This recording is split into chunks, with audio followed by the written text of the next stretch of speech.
The piano shaped me emotionally and personally a lot because it became part of my personality very early. And it was a place where I felt very comfortable all the time.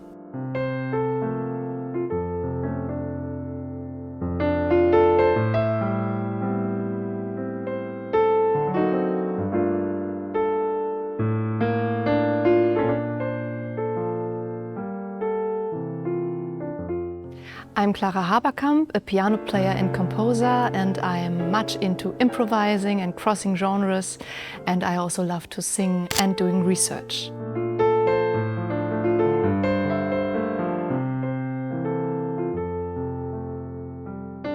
There was always piano playing at home because I am coming from a musician's home. And we had a big house, so we could play whenever we want. And so many people were playing on this piano. Guests, jazz musicians, classical musicians, also my sister and I.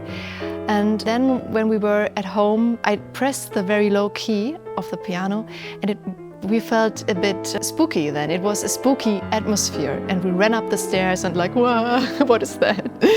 It made me curious what you can do with this instrument, and I started trying out to play on it, and I invented my own stories and put music to it.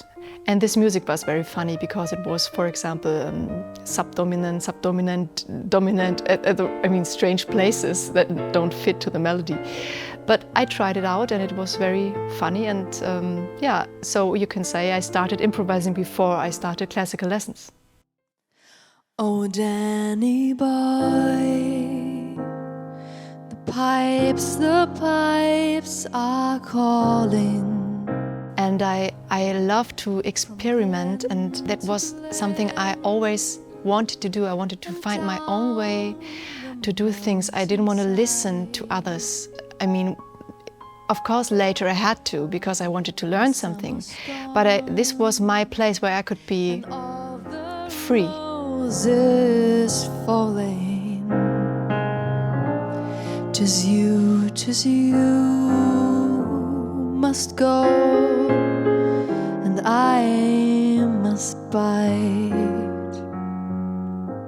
If we talk about mentorship, I would say there's not this one person, or there were not a few, there were many. And I think it's good because there you have a complex view on what music is like.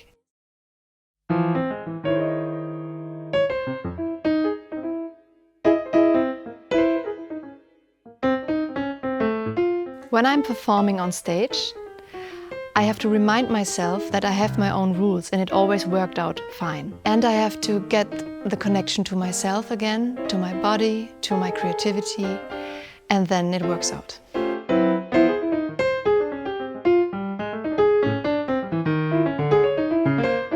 When I played the Clavinova for the first time, I immediately noticed that it has a great touch. So the dynamics are very nuanced. And it feels just like a grand piano. And I can also imagine that it is a great practice instrument because you feel the weight, so you can train your fingers as well. When I practiced some passages with the headphones on, I was not really noticing them because I really felt surrounded by the sound. When you are learning the piano and it gets tough, then remind yourself why you're doing it. I think you are doing it for yourself. You get a lot of advice, you get a lot of critique, but just try to take it as an information so you can go on and grow.